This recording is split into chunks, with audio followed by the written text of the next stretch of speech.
नमस्कार प्रिय दर्शकों, एक बार फिर से आपका हार्दिक स्वागत है हमारे YouTube चैनल दिव्य ज्ञान सागर में। मित्रों, आज हम आपके लिए एक नई कहानी और एक नया प्रेरणादायक वीडियो लेकर उपस्थित हुए हैं। आज की कथा अत्यंत ही शिक्षाप्रद और उत्साहवर्धक है। इस बार हम एक गधे द्वारा बताई गई इस प्रेरक कहानी के माध्यम से आपको यह समझाने का प्रयास करेंगे कि इस संसार में सबसे बड़ा पापी कौन है और किसका पाप का घड़ा सबसे पहले भरता है। प्रिय दर्शकों, कहानी प्रारंभ करने से पहले आपसे अनुरोध है कि यदि आप हमारे चैनल पर पहली बार आए हैं तो कृपया चैनल को सब्सक्राइब करें, बेल आइकन दबाएं और अपने विचारों को कमेंट के माध्यम से व्यक्त करें ताकि आपको हमारे प्रत्येक नए वीडियो की सूचना सबसे पहले मिल सके और आप इसका लाभ उठा सकें। तो चलिए आरंभ करते हैं यह विशेष वीडियो। प्राचीन समय की बात है। धर्मपुर नामक एक खूबसूरत नगर में एक गधा और एक गद्दी शांतिपूर्वक मिलजुल कर रहते थे। वे दोनों एक दूसरे से बेहद प्रेम करते थे। एक दिन किसी कारणवश उनके बीच बहस हो गई। गधे ने कहा, इस संसार में सबसे बड़ी अपराधी और विश्वासघात करने वाली स्त्रियां होती हैं।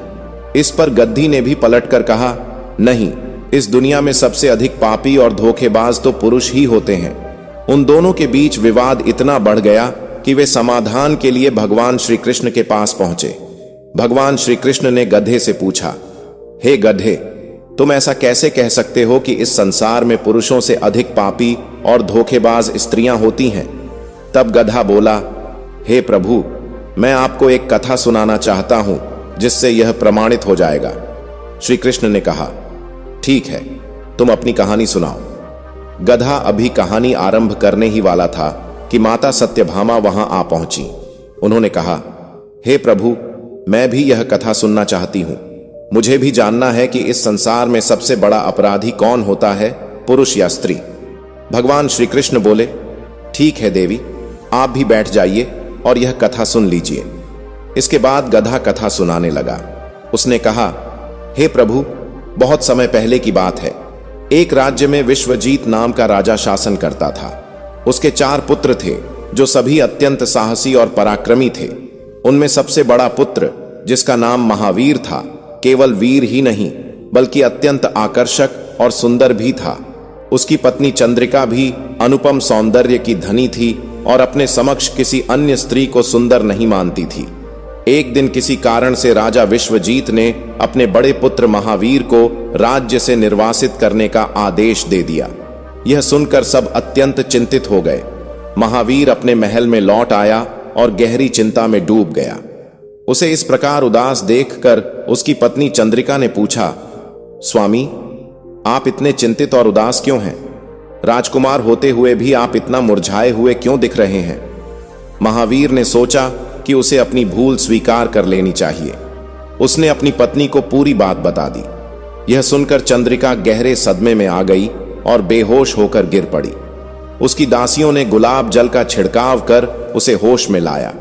जब वह होश में आई तो उसने कहा, हे प्राणनाथ, यदि आप मुझे छोड़कर किसी अन्य प्रदेश में चले जाएंगे तो मैं आपके बिना जीवित नहीं रह पाऊंगी। मैं भी आपके साथ चलूंगी। इस पर महावीर ने कहा, प्रिय, तुम मेरे साथ कैसे चल सकती हो?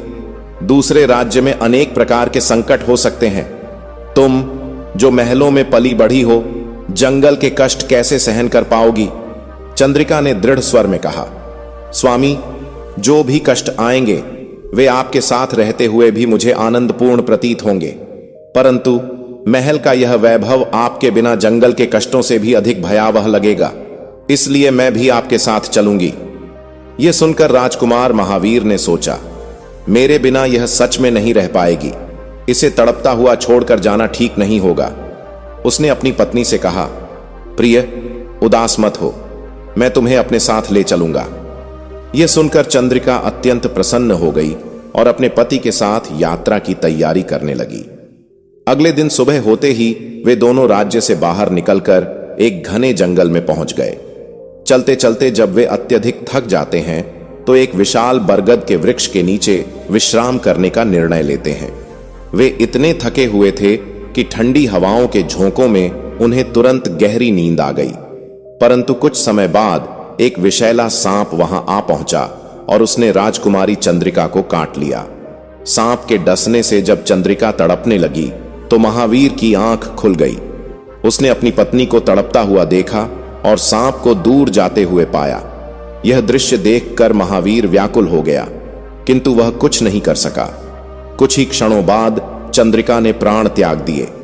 अपनी पत्नी की मृत्यु देखकर महावीर जोर जोर से विलाप करने लगा।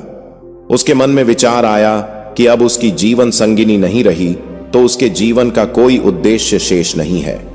उसने निश्चय किया कि वह भी इसी जंगल में अपने प्राणों का त्याग कर देगा। यह सोचकर वह चंद्रिका के पार्थिव शरीर के पास से उठा और चिता बनाने के लिए लकड़ियां एकत्रित करने लगा। रोते हुए वह कहने लगा, मैं भी चंद्रिका की चिता में समर्पित होकर अपने जीवन का अंत कर लूंगा। इसी दौरान स्वर्ग से एक दिव्य दूत प्रकट हुआ। उसने महावीर को इस प्रकार रोते देखा और उसके हृदय में दया उत्पन्न हुई। वह महावीर के समीप आकर बोला, हे राजकुमार, तुम इस प्रकार विलाप क्यों कर रहे हो? आखिर तुम्हारे इस कष्ट का कारण क्या है? महावीर ने उत्तर दिया, हे देव, मैं इतना व्यथित हूं कि अपनी पीड़ा कहने का साहस भी नहीं कर सकता। काश यह धरती फट जाए और मैं उसमें समा जाऊं। देवदूत ने कहा, अपने मन का हाल मुझसे कहो, संभव है मैं तुम्हारी सहायता कर सकूं। महावीर ने अपना परिचय देते हुए कहा, मैं राजा विश्वजीत का बड़ा पुत्र हूं। मेरे पिता ने मुझे राज्य से निष्कासित कर दिया था, जिसके कारण मेरी पत्नी और मैं इस जंगल में आ गए। यहां सांप ने मेरी पत्नी को डस लिया और उसकी मृत्यु हो गई। अब मैं उसकी चिता के साथ स्वयं भी अग्नि में जलकर प्राण त्यागना चाहता हूं। गधा आगे कहता है, हे प्रभु, देवदूत ने महावीर की कथा सुनकर उससे कहा, राजकुमार, तुम बहुत भोले हो। यह संसार ऐसा ही है जहां लोगों का आना जाना लगा रहता है। यह नश्वर शरीर एक दिन सभी को छोड़ना पड़ता है। यह सत्य तुम भी जानते हो। इस संसार में कोई भी किसी के साथ जन्म नहीं लेता और ना ही मृत्यु के समय साथ जाता है। फिर भी तुम इस प्रकार की बातें कर रहे हो। अगर तुम जीवित रहोगे तो तुम्हें और भी कई रानियां मिलेंगी। इसीलिए मेरी बात मानो और मरने का विचार त्याग दो। इस दुर्लभ मानव शरीर को प्राप्त करने के लिए तो देवता भी लालायित रहते हैं। तुम इस शरीर को नष्ट क्यों करना चाहते हो? देवदूत के इन शब्दों को सुनकर महावीर बोला, आपने जो कुछ कहा वह सत्य है, किंतु मेरी पत्नी इतनी समर्पित और सच्ची थी कि वैसी पत्नी मुझे किसी भी जन्म में नहीं मिल सकती। इसीलिए मैं उसके बिना जीवित नहीं रह सकता और उसके साथ ही मरूंगा। महावीर के दृढ़ विचार सुनकर देवदूत समझ गया कि वह अपनी पत्नी के बिना जीने की कल्पना भी नहीं कर सकता। तब देवदूत ने कहा, राजकुमार, तुम्हारी पत्नी को पुनः जीवन देने का केवल एक उपाय है। मेरी बात ध्यानपूर्वक सुनो। यदि तुम यह उपाय कर सको तो तुम्हारी पत्नी जीवित हो सकती है। महावीर ने अधीर होकर कहा, हे देव, आप जो भी कहेंगे मैं करने के लिए तैयार हूं। बस मेरी पत्नी को जीवित कर दें। देवदूत ने कहा, तुम्हारी पत्नी की आयु केवल 30 वर्ष थी, जो उसने पूर्ण कर ली। तुम्हारी आयु 80 वर्ष है, जिसमें से 40 वर्ष बीत चुके हैं। अभी तुम्हारे पास 40 वर्ष शेष हैं। यदि तुम अपनी शेष आयु का आधा हिस्सा अपनी पत्नी को समर्पित कर सकते हो तो उसकी और तुम्हारी आयु बराबर हो जाएगी। यदि तुम यह स्वीकार करते हो तो वह शीघ्र ही पुनः जीवित हो जाएगी। देवदूत की बात सुनकर महावीर ने उत्तर दिया, मुझे यह शर्त स्वीकार है।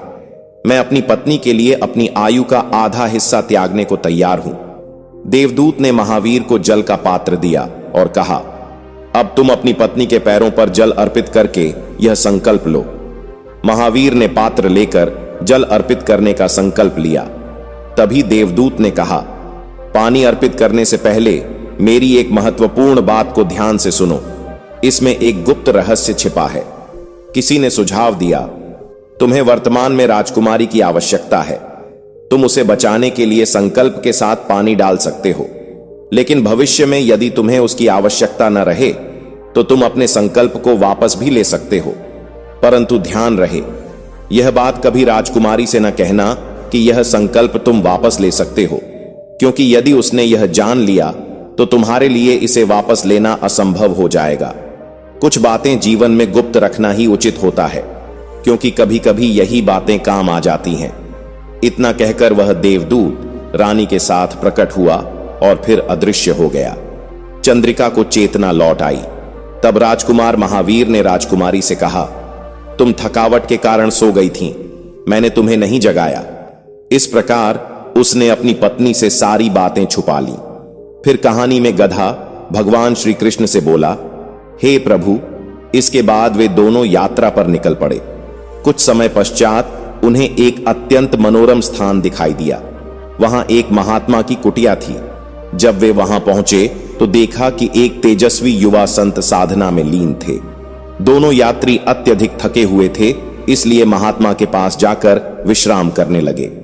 उसी समय महावीर ने अपनी पत्नी चंद्रिका से कहा, प्रिय, हमें प्यास लगी है, हम कुएं पर जाकर पानी पी आते हैं।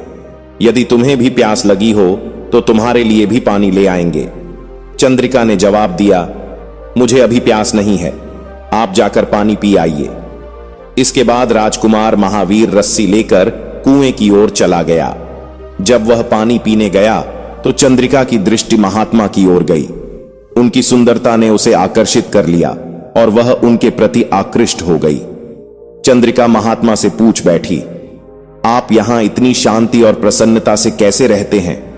महात्मा ने मुस्कुराते हुए कहा, यदि तुम चाहो तो यहां रह सकती हो, परंतु तुम्हारे पति भी साथ हैं, ऐसे में यह संभव नहीं। यह सुनकर चंद्रिका ने अपने मन की बात प्रकट की। महात्मा ने कहा, तुम्हारे लिए एक उपाय है, अपने पति को उस कुएं में गिरा दो जिसमें वह पानी पीने गया है, फिर जो होना होगा वह देखा जाएगा। चंद्रिका ने यह सुनकर सहमति जताई। जब महावीर पानी पीकर लौटा तो चंद्रिका ने कहा, अब मुझे भी प्यास लग रही है, मुझे कुएं पर ले चलो और पानी पिला दो। महावीर ने कहा, मैंने तुमसे पहले ही पूछा था और तुमने मना कर दिया था। खैर, अगर तुम्हें प्यास लगी है तो चलो। दोनों साथ कुएं पर पहुंचे। जैसे ही महावीर ने बाल्टी में पानी भरने के लिए रस्सी डाली, चंद्रिका ने उसे धक्का देकर कुएं में गिरा दिया और स्वयं महात्मा के पास चली गई। महात्मा ने चंद्रिका को अपने साथ एक अन्य स्थान पर ले जाकर बसाया। वहां चंद्रिका ने नृत्य और गायन सीखा और देखते देखते नगर में प्रसिद्ध नृत्यांगना बन गई। महात्मा उसके नृत्य गीत से धन संपत्ति अर्जित करने लगा। दोनों सुखपूर्वक रहने लगे। इधर जब चंद्रिका ने महावीर को कुएं में धकेला तो संयोगवश वहां एक जंजीर लटकी हुई थी, जिसे महावीर ने पकड़ लिया। कुएं में लटकते हुए वह ईश्वर का स्मरण करने लगा और सोचने लगा, क्या यही मेरे प्रेम का प्रतिफल है? कुछ समय बाद एक बंजारों का काफिला वहां से गुजरा। एक बंजारा कुएं से पानी भरने के लिए बाल्टी डालने लगा। जब उसकी बाल्टी पानी में डूबी तो महावीर ने उसे पकड़ लिया। यह देख बंजारा चौंक उठा और पूछा, तुम कौन हो? महावीर ने उत्तर दिया, भाई, मैं यहां फंसा हुआ हूं, कृपया मुझे बाहर निकालो और मेरी जान बचाओ, मैं सदा तुम्हारा आर्णी रहूंगा। ऐसा कहकर महावीर ने प्रार्थना की और बंजारा उसकी सहायता करने के लिए आगे बढ़ा। बंजारों में से एक व्यक्ति ने महावीर के दुखद हालात पर तरस खाया और उसे कुएं से बाहर निकाल लिया। उसने पूछा, भाई, तुम कौन हो? इस कुएं में कैसे गिरे? मुझे अपनी पूरी दास्तान सुनाओ। महावीर ने गहरी सांस लेते हुए कहा, भाई, मेरी स्थिति इतनी दयनीय है कि मैं किससे बयान करूं। जो कठिनाइयां मैंने झेली हैं, भगवान करे ऐसा किसी और के साथ ना हो। फिर भी यदि तुम मेरी कहानी जानना चाहते हो तो मैं सुनाता हूं। मैं एक राजकुमार हूं। मेरे पिता ने मुझे राज्य से निष्कासित कर दिया था।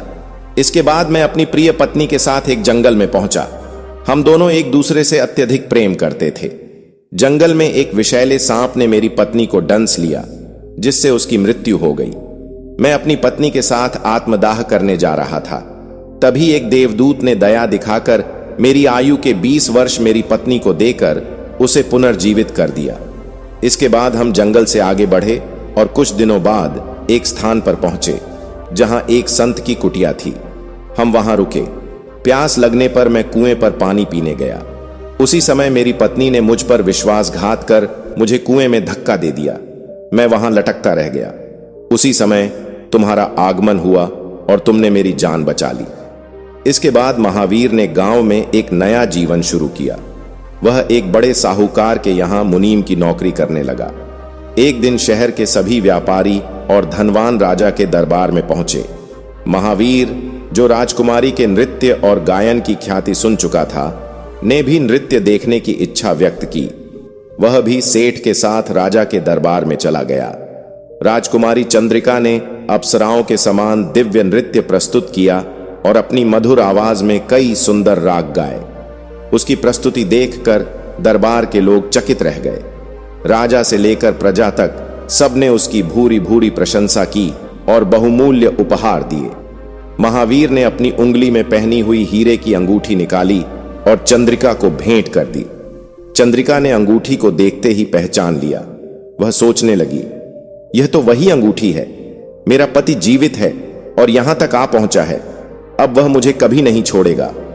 उसने मन ही मन एक षड्यंत्र रचा और सोचा, मुझे कुछ ऐसा करना होगा जिससे वह मर जाए। इसके बाद चंद्रिका ने एक और मनमोहक गीत और नृत्य प्रस्तुत किया। राजा उसकी कला से अत्यंत प्रसन्न हुआ और बोला, चंद्रिका, मैं तुमसे बहुत प्रसन्न हूं। जो चाहो मुझसे मांग सकती हो। चंद्रिका ने कहा, महाराज, यदि आप वास्तव में मुझसे प्रसन्न हैं तो पहले मुझे एक वचन दें कि आप मेरी इच्छा पूरी करेंगे। राजा ने हामी भर दी। चंद्रिका ने कहा, महाराज, इस सभा में एक चोर मौजूद है, कृपया उसे मृत्युदंड देने का आदेश दें।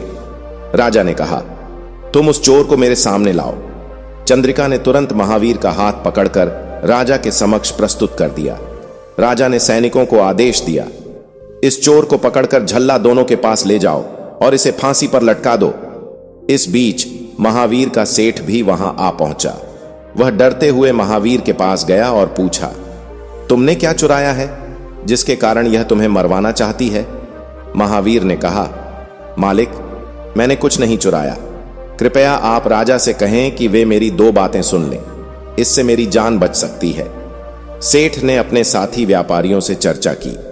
सभी ने विचार विमर्श के बाद कहा, या तो राजा न्याय करें या हम सब यह नगर छोड़कर कहीं और बस जाएंगे। फिर व्यापारी राजा के पास गए और बोले, महाराज, हमारा मुनीम निर्दोष है।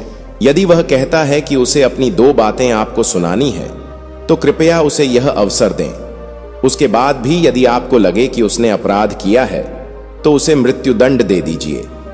राजा ने व्यापारियों की प्रार्थना सुनकर कहा, ठीक है, मैं उसकी बातें सुनूंगा। राजा ने आदेश दिया, मुनीम को लाओ। महावीर को राजा के समक्ष प्रस्तुत किया गया। राजा ने कहा, तुम्हें जो कहना है वह कहो।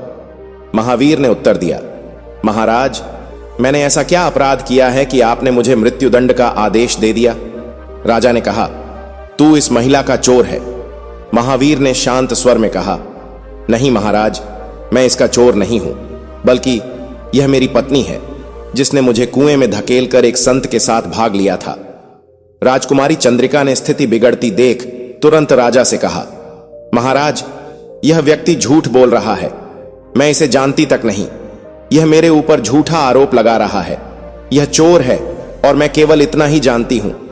महावीर ने कहा, महाराज, यदि यह मेरी पत्नी नहीं है तो वह सब कुछ जो मैंने उसे अपने विश्वास में सौंपा था उसे लौटाने का आदेश दें। राजकुमारी ने उसकी अमानत लौटाने की बात स्वीकार कर ली।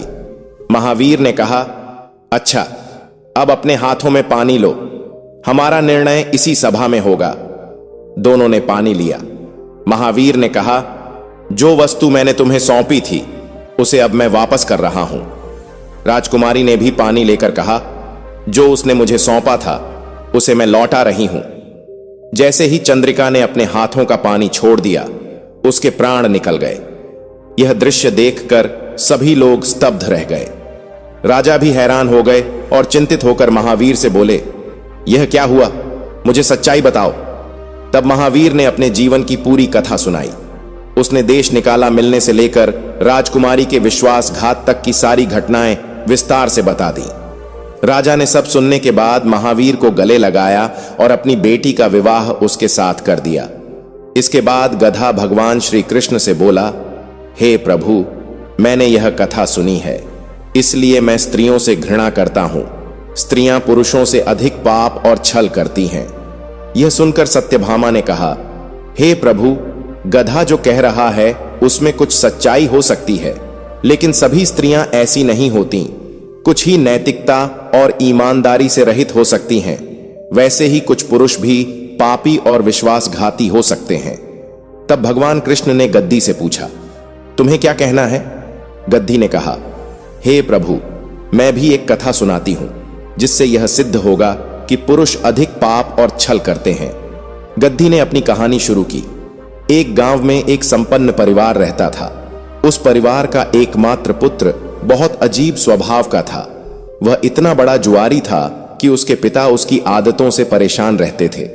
एक दिन जब वह जुआ खेल रहा था, उसके पिता का निधन हो गया, परंतु उसने जुआ खेलना बंद नहीं किया, बल्कि खुलकर खेलने लगा और अपनी सारी संपत्ति गंवा दी। तब वह अपने गांव से दूर चला गया और एक अन्य सेठ के घर पहुंचा। उसने सेठ से कहा, मुझे बहुत प्यास लगी है, क्या एक गिलास पानी मिल सकता है? सेठ ने उससे पूछा, तुम कौन हो, कहां से आए हो और क्या करते हो? युवक ने उत्तर दिया, मैं एक व्यापारी हूं। रास्ते में मेरा सारा सामान समुद्र में गिर गया। मैं यहां से गुजरते हुए प्यास बुझाने के लिए रुका हूं। सेठ उसकी बातों में आ गया और बोला, बेटा, तुम तो ठीक ठाक लगते हो। यदि तुम मेरे साथ रहो और मेरी बेटी से विवाह कर लो तो तुम्हारा जीवन सुधर सकता है। युवक ने खुशी खुशी यह प्रस्ताव स्वीकार कर लिया और दोनों का विवाह हो गया। इसके बाद सेठ ने अपनी बेटी को खूब सारा धन देकर विदा किया। युवक का उद्देश्य केवल धन प्राप्त करना था, जो वह अब पा चुका था। विवाह के बाद जब वह अपनी पत्नी के साथ यात्रा कर रहा था तो एक जंगल आ गया।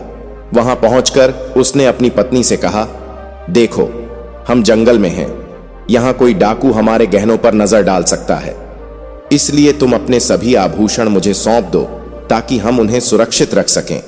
युवक ने अपनी पत्नी से कहा। उसकी पत्नी ने अपने पति पर विश्वास करके अपने सारे आभूषण उसे दे दिए। आखिर वह उसका पति था, उस पर भरोसा करना स्वाभाविक था।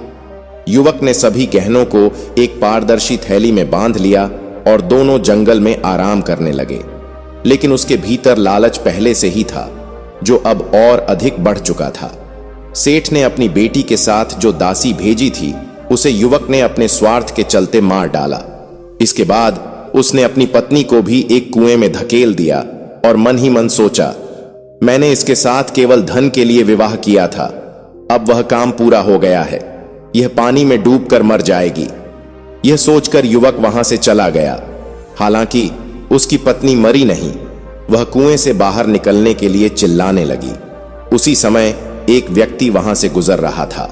उसने कुएं से आती आवाज सुनी और अंदर झांक कर देखा। फिर उसने महिला को कुएं से बाहर निकाल लिया। कुएं से बाहर आने के बाद महिला ने अपनी पूरी कहानी उस व्यक्ति को बताई। वह व्यक्ति उसे उसके पिता के घर तक पहुंचा कर आया। घर पहुंचते ही पिता ने चिंतित होकर पूछा, बेटी, तुम्हारे साथ क्या हुआ? तुम इतनी बदहाल क्यों हो? महिला ने जवाब दिया, पिताजी, जंगल में कुछ डाकुओं ने हम पर हमला किया। उन्होंने दासी को मार डाला और मुझे कुएं में धकेल दिया। मेरे पति का मुझे कोई पता नहीं।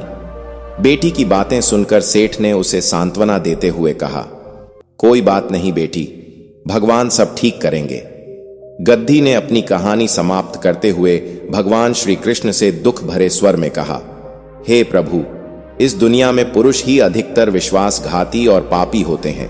अब न्याय आपके हाथों में है। मैंने आपको अपनी कहानी सुनाई है और गधे ने अपनी कथा प्रस्तुत की है। अब आप निर्णय करें। भगवान श्री कृष्ण ने दोनों की बातें ध्यानपूर्वक सुनकर कहा, ठीक है गधा और गद्दी, मैंने तुम्हारी कहानियां सुनी। अब मैं तुम्हारा न्याय करता हूं। यह सत्य है कि इस संसार में स्त्री और पुरुष के बीच यह तय करना कठिन है कि कौन अधिक पापी या विश्वासघाती हो सकता है। इंसान की सोच उसके स्तर से नीचे गिर सकती है और वही उसे पापी और विश्वासघाती बना देती है। यह स्त्री या पुरुष पर निर्भर नहीं करता। व्यक्ति को किसी भी पाप या धोखाधड़ी करने से पहले यह विचार करना चाहिए कि वह कार्य सही है या नहीं।